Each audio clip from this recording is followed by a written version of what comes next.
uma igreja assembleana que não podia, assim, mas eu falei com a irmã, mas ela me recebeu tão bem.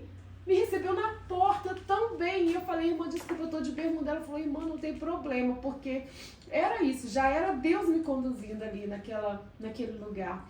E eu sentei, e aí nesse dia, eu acho que ainda não foi no primeiro dia, sabe, que eu tive esse encontro com Jesus, mas eu não lembro a sequência, foi no primeiro ou no segundo dia, mas eu sei que foi uma pregadora lá, nesse dia. E aí, eu lembro que ela começou a falar de Jesus no barco, da história de Jesus atravessando com os discípulos no barco.